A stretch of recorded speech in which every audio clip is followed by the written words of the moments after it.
Alors, voici les huiles végétales pour les peaux matures.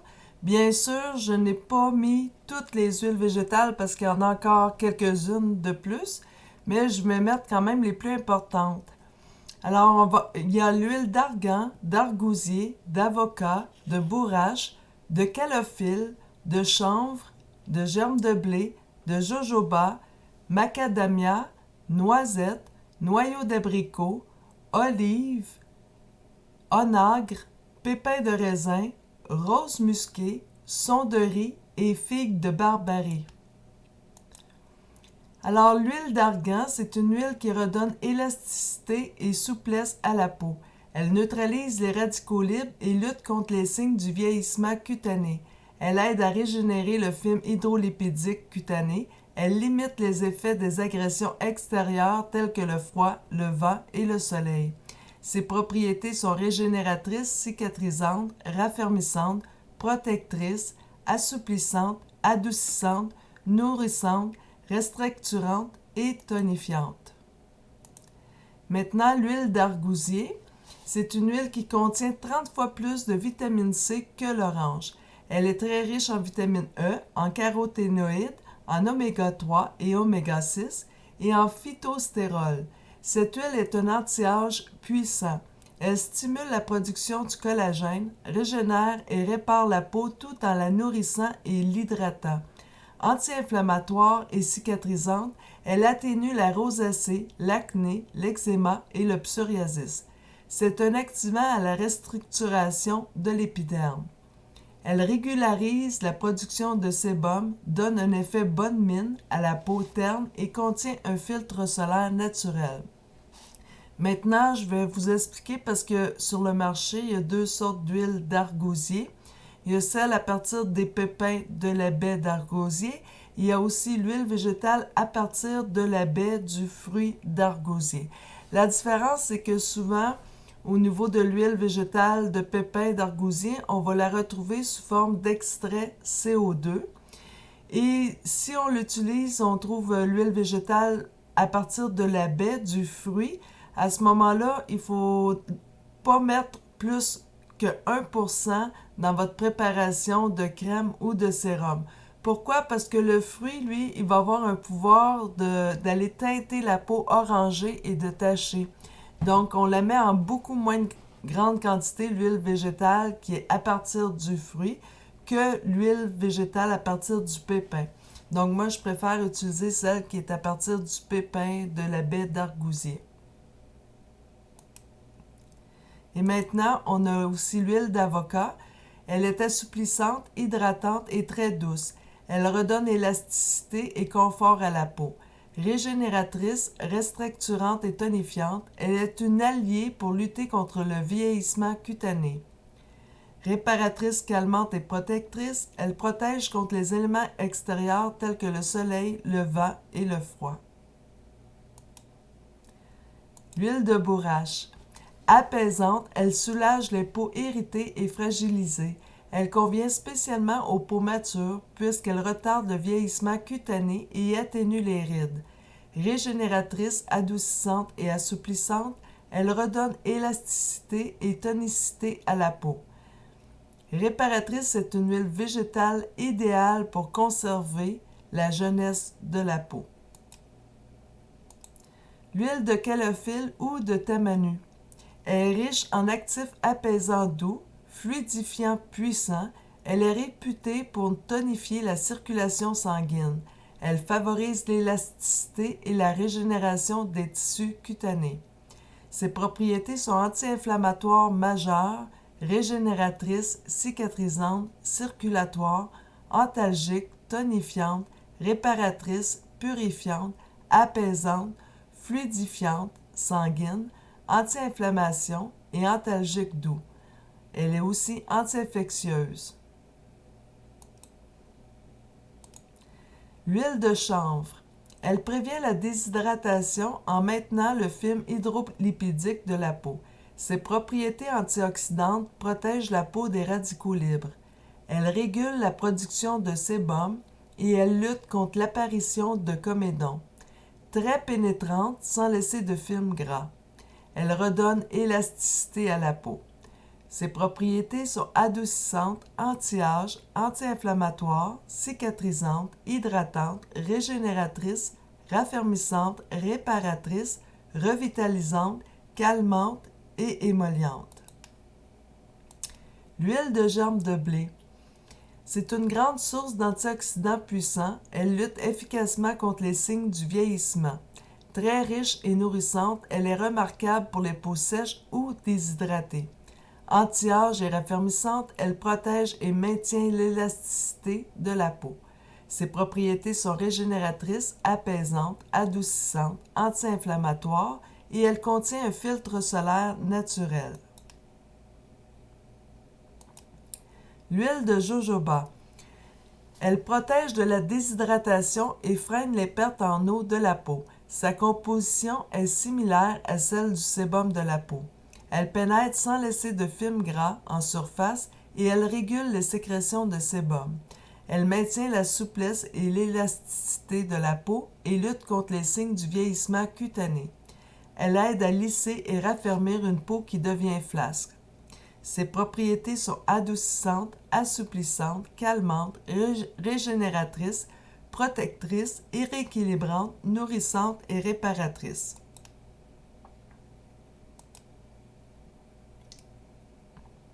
L'huile de macadamia. L'huile de macadamia nourrit la peau en profondeur pour une hydratation maximale. Sa composition en acide gras est très proche de celle du sébum, elle aussi, tout comme celle du jojoba. Elle possède une bonne quantité d'un acide gras dont l'oméga 7, présent dans le sébum, qui a une forte activité antimicrobienne. Elle favorise la microcirculation. Ses propriétés sont adoucissantes, apaisantes, nourrissantes, régénératrices, protectrices, cicatrisantes et anti-déshydratation. L'huile de noisette. Elle possède un grand pouvoir de diffusion et de pénétration, ce qui fait qu'elle ne laisse pas de sensation grasse. Riche en sels minéraux et en vitamines, elle a une action astringente. Elle resserre les pores et elle est désincrustante des impuretés sur les peaux grasses et à problème.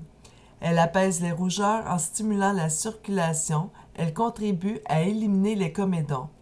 Ses propriétés sont purifiantes, astringentes, régulatrices, nourrissantes, protectrices, assouplissantes, raffermissantes, réparatrices, désincrustantes et non comédogènes. C'est une huile que j'affectionne beaucoup parce qu'elle est vraiment zéro, son indice de comédogène est de 0. Et c'est vraiment une huile que j'utilise, moi, pour me démaquiller ou nettoyer mon visage. Maintenant, l'huile de noyau d'abricot. L'huile de noyau d'abricot est connue pour ses effets anti-âge. Elle convient à la préparation de soins pour tous les types de peau. Elle apporte un véritable coup d'éclat à la peau. Elle lutte contre les signes du vieillissement et contribue à rendre la peau plus douce tout en renforçant le film hydrolipidique, protégeant ainsi la peau de la déshydratation. Elle est régénératrice, tonifiante, adoucissante, nourrissante, revitalisante, illuminatrice et émolliente. L'huile d'olive, c'est pas une huile que j'utilise moi pour les soins du visage. C'est vraiment cette huile-là, moi je la réserve vraiment au niveau de la savonnerie. Mais pour ceux et celles qui veulent l'utiliser et tenter l'expérience, je l'ai mis quand même au niveau des huiles végétales pour les peaux matures. C'est une huile qui est riche en vitamine E. Elle protège et nourrit la peau. Elle protège des radicaux libres ainsi que le vieillissement. Calmante et adoucissante, elle apaise les peaux irritées ou atteintes de rougeur. L'huile de nacre.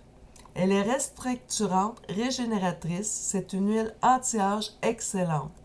Riche en antioxydants, assouplissante et adoucissante, elle aide à maintenir et rétablir l'élasticité de la peau. L'application régulière sur la peau estomperait légèrement les rides. Apaisante, elle calme la peau irritée et la protège des agressions extérieures. Hydratante, elle favorise à maintenir l'eau dans la peau. L'huile de pépin de raisin. Elle est beaucoup populaire en ce moment. On entend de plus en plus parlée au niveau des produits cosmétiques. C'est une huile végétale qui est très utilisée. Grâce à sa teneur en antioxydants, elle est très utilisée pour lutter contre les rides et le vieillissement cellulaire. Elle excelle en tant que régulateur de la production de sébum et évite ainsi d'avoir des comédons et une peau acnéique. Ses propriétés sont émollientes, régulatrices, désincrustantes, régénératrices et astringentes.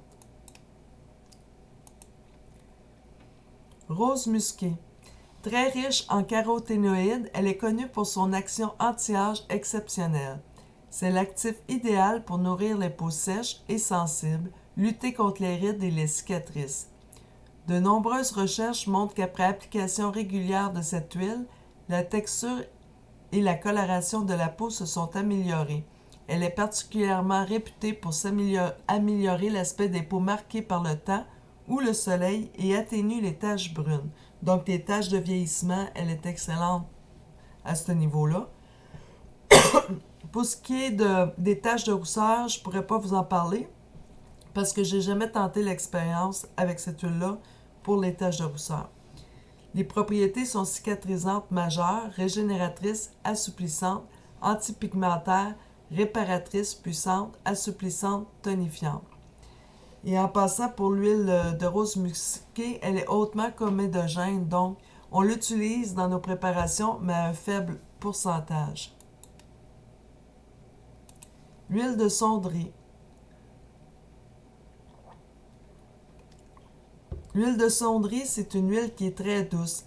Elle lutte contre le vieillissement de la peau grâce à son complexe de molécules antioxydantes et antiradicalaires. Elle lutte contre les dommages des radicaux libres tels le tabac, la pollution, tout ce qui est vraiment qui va aller au niveau d'atteindre au niveau de la peau. Elle est calmante, apaisante, réparatrice et restructurante. Elle stimule la microcirculation et atténue l'aspect des poches ou des cernes sous les yeux. Donc, c'est vraiment une huile végétale à utiliser pour le contour de l'œil parce que vraiment, elle va aller vraiment activer la microcirculation pour faire circuler puis vraiment atténuer grandement les poches et les cernes sous les yeux. Bien sûr, quand vous commencez à l'utiliser, ça peut prendre, moi je l'associerais avec l'huile de calophylle qui est très circulatoire aussi. Et ça peut prendre quand même, donnez-vous quelques semaines ou peut-être 1 à 3 mois pour vraiment voir une grosse différence et la disparition au niveau des poches et des cernes. Maintenant, c'est l'huile de figue de Barbarie. C'est une huile qui est très dispendieuse, mais je l'aime beaucoup, celle-là. Je ne l'ai pas en grosse quantité vu son prix. Et dans les préparations, j'en mettais un peu, là, pas en grosse quantité, quand je le faisais pour moi. Mais c'est vraiment une huile vraiment magnifique pour les peaux matures. Elle est anti-âge grâce à sa teneur en vitamine E, hors du commun. Elle lutte contre les signes du vieillissement cutané en redonnant fermeté et tonicité à la peau. Elle maintient la souplesse et la tonicité de la peau. Régénérante, elle favorise le processus naturel de réparation de la peau. Elle régule la production de sébum et aide à la cicatrisation. Émolliente, elle assouplit et protège la peau de la déshydratation. Alors voilà, c'était pour les peaux matures. Et l'autre chose que je voudrais dire au sujet des peaux matures, vous savez, j'ai déjà parlé dans une autre vidéo que c'est pas juste une question que c'est la peau qui se relâche et qui tombe et qu'on se met à rider. C'est pas juste une question de la peau, c'est aussi une question musculaire. On a plusieurs muscles qui composent le visage, un très grand nombre de muscles. Et aussi, si vous appliquez, vous choisissez vos huiles végétales et que vous travaillez de l'extérieur avec vos huiles végétales et qu'en plus vous intégrez le yoga du visage. Je vais faire des capsules plus tard, je ne sais pas exactement quand, mais je vous ferai des capsules sur le yoga du visage. C'est quelque chose que j'ai commencé à intégrer depuis quelques temps et ça fait vraiment une différence. C'est des exercices particuliers qu'il faut faire à tous les jours au niveau du visage. À ce moment-là, on remuscle notre visage, fait que ça va redessiner le visage, ça va redonner de la fermeté aussi à la peau parce que le visage va remonter au lieu de descendre. Alors voilà. Donc pour les peaux matures, vraiment associer yoga du visage avec les huiles végétales. Et comme je vous disais, l'huile d'argousier, si vous choisissez d'utiliser cette huile-là, vérifiez bien que c'est de l'huile d'argousier, soit de pépin ou soit du fruit. Si c'est celle du fruit, il faut la mettre pas plus que, je crois, environ 1% dans votre préparation pour ne pas avoir non plus un teint orangé. Donc, mais c'est une huile qui est quand même dispendieuse, mais vraiment puissante au niveau anti-âge avec l'huile de figue de Barbarie. Vous pouvez regarder les huiles, associer 2-3 huiles si vous voulez vous faire un sérum. Dans une prochaine vidéo, après celle des hydrolats pour peau mature, je vais vous présenter les huiles essentielles et les sérums, des recettes de sérum pour les peaux matures. Alors là-dessus, je sais qu'il est tard pour une diffusion en direct, mais c'est pas grave, je sais que vous allez pouvoir la revisualiser. Et comme j'ai beaucoup de projets que mon temps est condensé, donc c'est plus tard qu'elle s'est faite cette diffusion-là. Et je vous dis, alors, c'est Valérie Dubois de 8été. Vous pouvez me suivre sur ma page Facebook 8été ou sur ma chaîne YouTube 8été. Alors, je vous dis à la prochaine. Bye bye.